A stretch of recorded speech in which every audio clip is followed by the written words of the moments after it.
नमस्कार, आप देख रहे हैं खबर उत्तराखंड। मैं हूं आपके साथ तनवीर। रुक करते हैं खबरों का, लेकिन उससे पहले नजर डालते हैं इस वक्त की हेडलाइंस पर। सीएम धामी के सामने रखा स्मार्ट बद्रीनाथ का खाका। हिल टाउन में दिखेगी महाभारत काल की झलक। कैंची, चितई और जागेश्वर धाम में दर्शन से पूरी होगी आदि कैलाश यात्रा। 8 मई को रवाना होगा पहला दल। स्मार्ट मीटर लगवाने के बाद खपत पर रख सकेंगे काबू। मोबाइल पर आएगी रियल टाइम अपडेट। उत्तराखंड में वन्य जीवों के लिए खुला नया गलियारा। ट्रांस बाउंड्री टाइगर रिजर्व की पहल।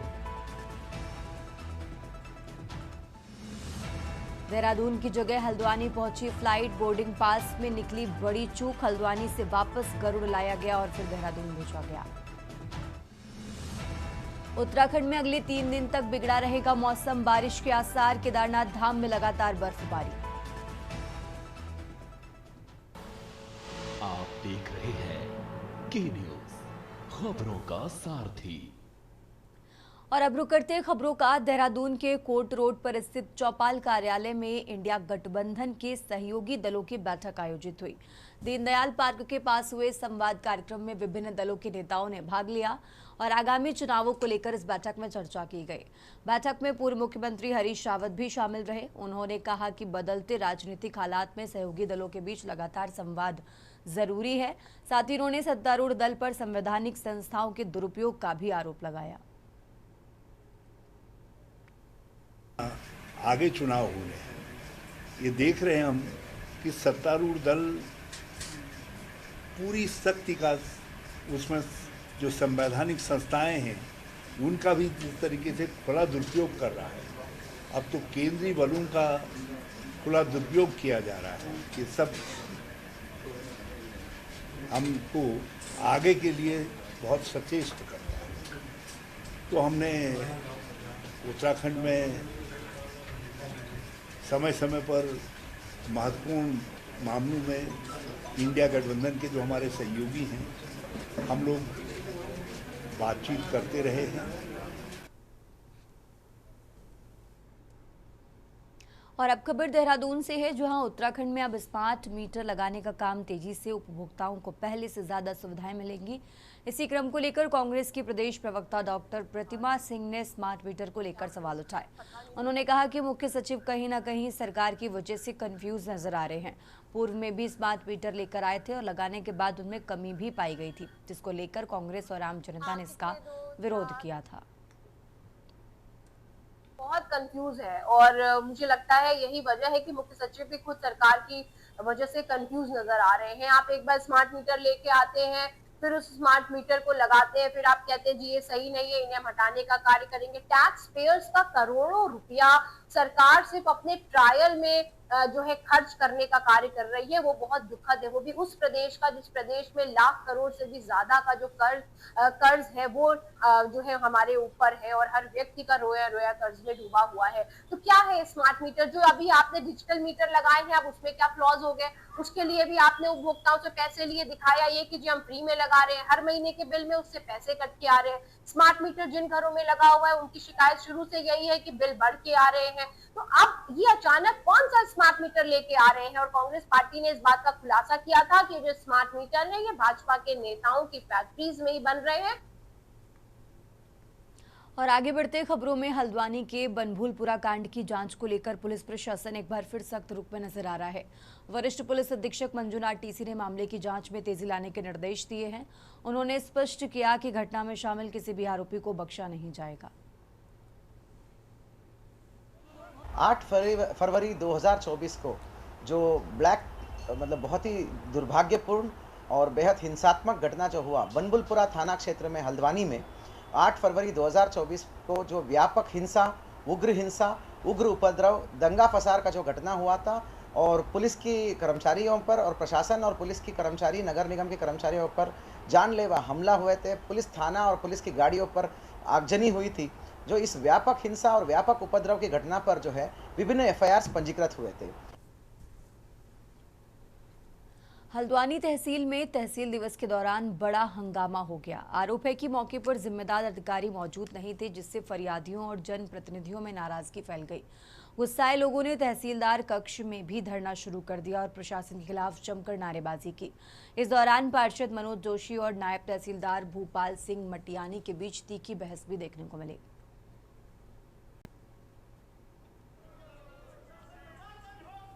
तहसील दिवस आयोजित था पूरे कार्यक्रम के अनुसार से।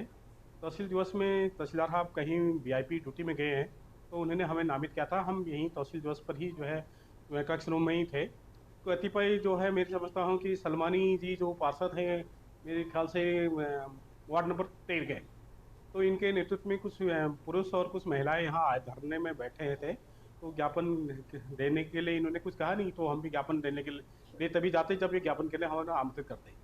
और मैं इंदिरा नगर वार्ड नंबर 32 का निवासी हूं। मैं आपको बताना चाहता हूं आपके चैनल के माध्यम से कि महीने के पहले मंगल को तहसील दिवस का आयोजन होना चाहिए। उसमें समस्त विभाग के लगभग 25 से 30 विभाग ऐसे हैं जो यहाँ पे आने चाहिए, उपस्थित रहने चाहिए, और जो अधिकारी यहाँ पर नहीं आते उनके विरुद्ध कार्रवाई होनी चाहिए। बड़ा ही दुर्भाग्य का विषय है। माह में एक बार तहसील दिवस होता है और इसमें हमारी जो भी देवतुल्य जनता होती है अपनी अपनी समस्याओं को लेके आते हैं। साथ में हमारे पूर्व पार्षद भी हैं शकील भाई।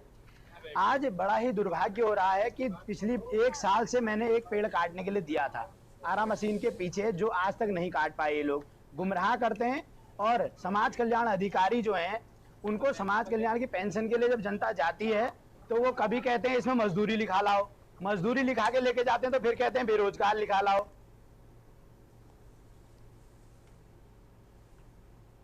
और आगे बढ़ते खबरों में, देहरादून में प्रशासन ने शहर को नशा मुक्त बनाने के लिए सख्त रुख अपनाया है। ड्रग्स सप्लाई चेन को तोड़ने के लिए विभिन्न एजेंसियों को एकजुट किया गया है और स्कूल कॉलेजों में एंटी ड्रग्स कमेटी बनाने के निर्देश भी दिए गए हैं। साथ ही मेडिकल स्टोर्स पर भी निगरानी बढ़ा दी गई है।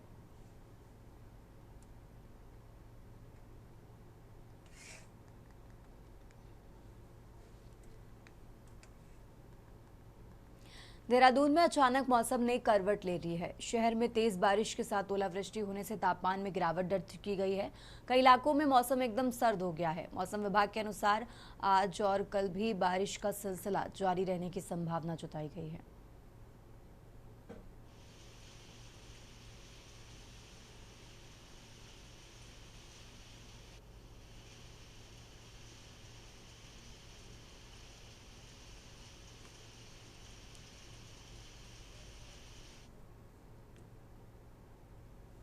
और अब खबर नैनीताल से है, जहां नैनीताल में जिलाधिकारी ललित मोहन रयाल के निर्देश पर जिला कार्यालय सभागार में मानसून पूर्व तैयारी बैठक आयोजित की गई। बैठक की अध्यक्षता अपर जिलाधिकारी सौरभ असवाल ने की है। बैठक में एडीएम ने कहा कि मानसून के दौरान आपदाओं से निपटने के लिए पूर्व तैयारी, अंतर्विभागीय समन्वय और त्वरित रिस्पॉन्स सर्वोच्च प्राथमिकता होगी।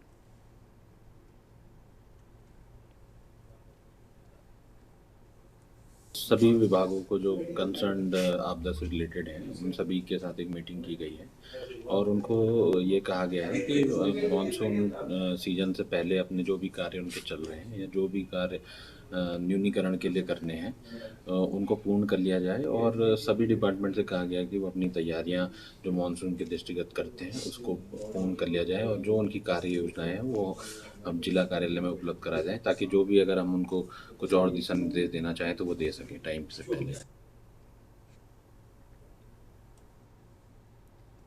प्रदेश की सियासत में आगामी विधानसभा चुनावों से पहले सभी राजनीतिक दल अपनी तैयारियों में अभी से जुटते नजर आ रहे हैं। इसी के चलते दलों के बीच आपसी बयानबाजी भी देखने को मिल रही है।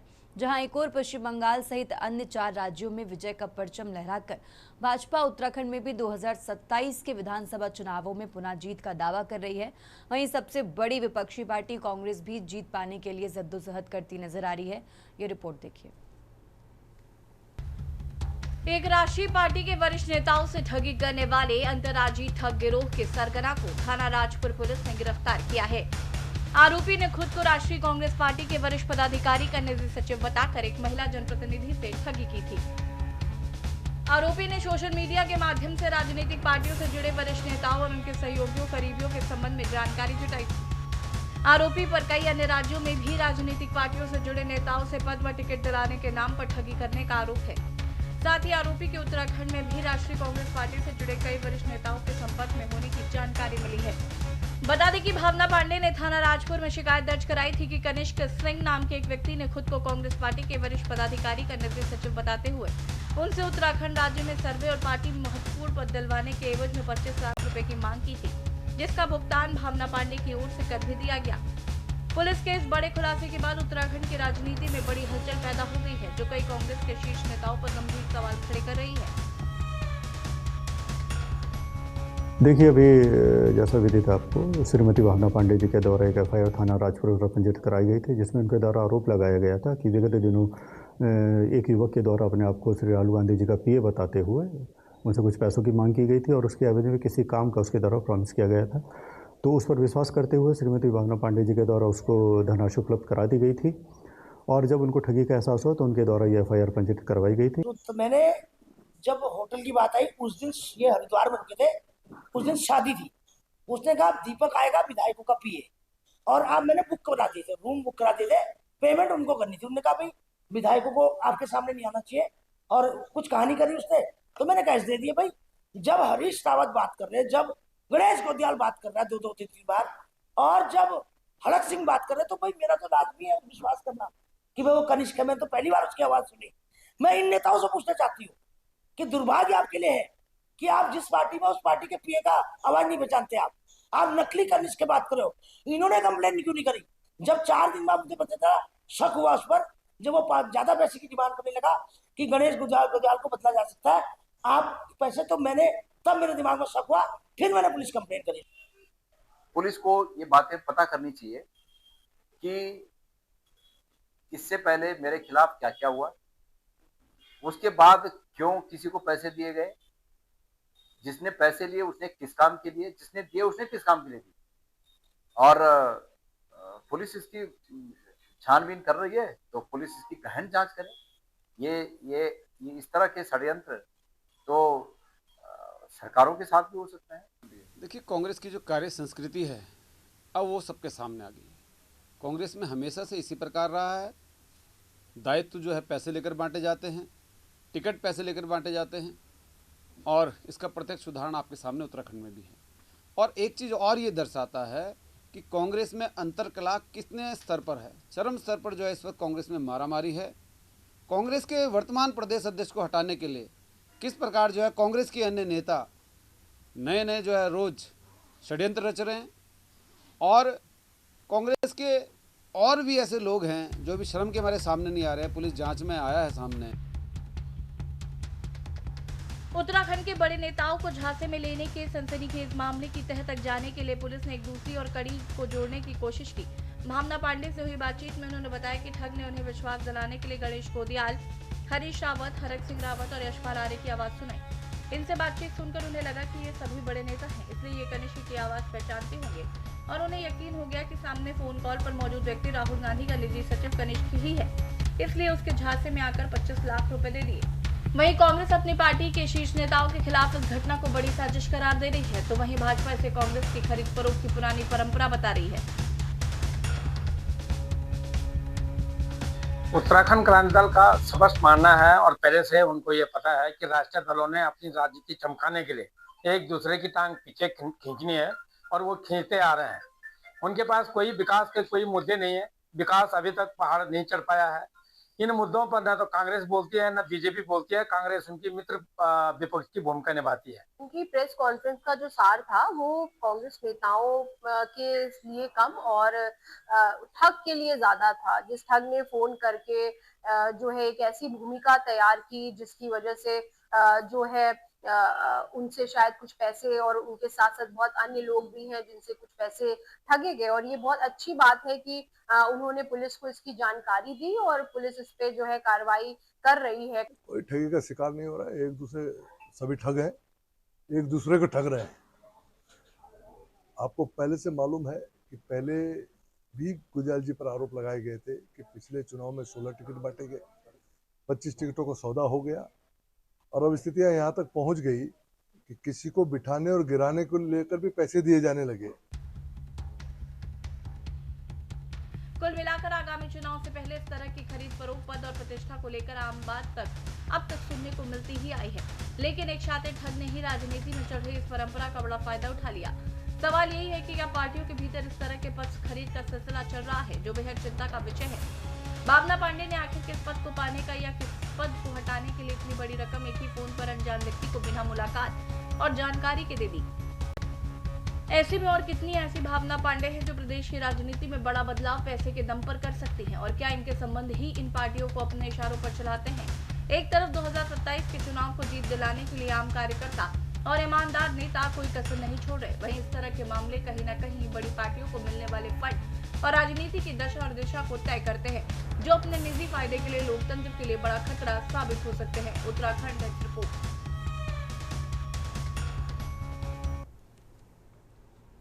और अब खबर अल्मोड़ा से है, जहां अल्मोड़ा के सभी न्यायालयों में राष्ट्रीय लोक अदालत का आयोजन किया जा रहा है, जिसमें वादों का निस्तारण सुलह समझौते के आधार पर किया जाएगा।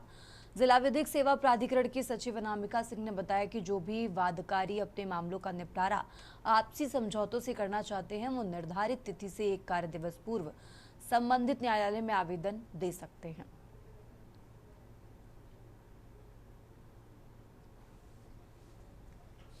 अल्मोड़ा जनपद के समस्त न्यायालय में राष्ट्रीय लोक अदालत दिनांक 9/5/2026 को होना प्रस्तावित है।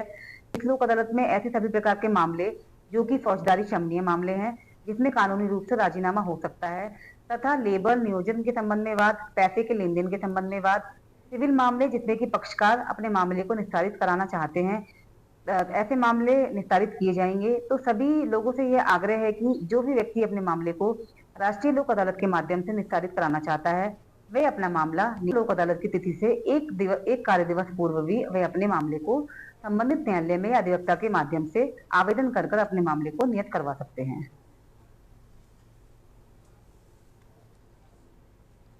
लालकुआं के बिंदु खत्ता में राजस्व गांव का दर्जा दिए जाने की मांग को लेकर वन अधिकार संगठन और पूर्व सैनिक संगठन के संयुक्त मोर्चा का धरना जारी रहा। शहीद स्मारक स्थल पर प्रदर्शनकारियों ने सरकार के खिलाफ नारेबाजी करते हुए अपनी मांग दोहराई। इस दौरान प्रशासनिक अधिकारियों ने धरना स्थल पर पहुंचकर प्रदर्शनकारियों से विस्तार से जानकारी ली। बैठक में एडीएम विवेक राय, एसडीएम रेखा कोहली, डीएफओ हिमांशु बांगरी समेत कई लोग मौजूद रहे।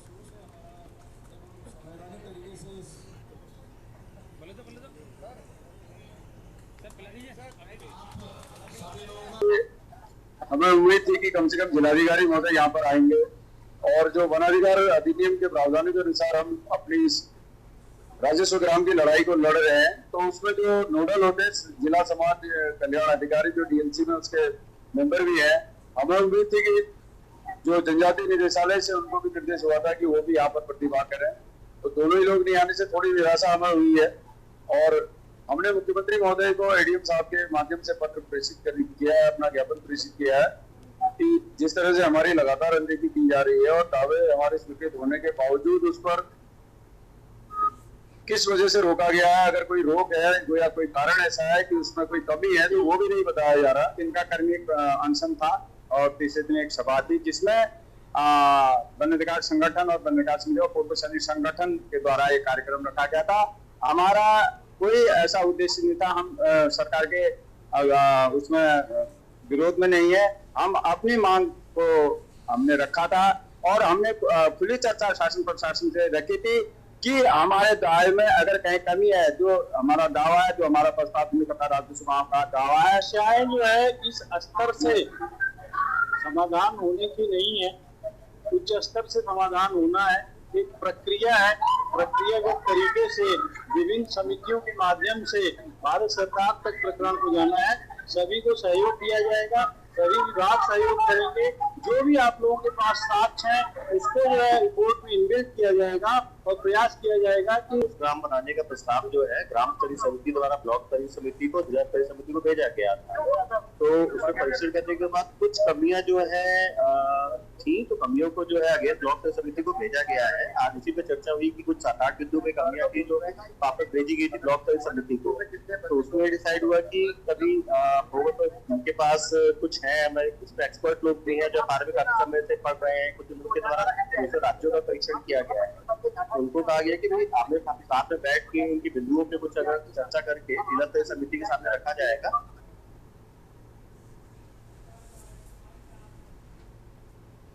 उत्तराखंड की खबरों में फिलहाल इतना ही। आप देखते रहिए के न्यूज़ इंडिया।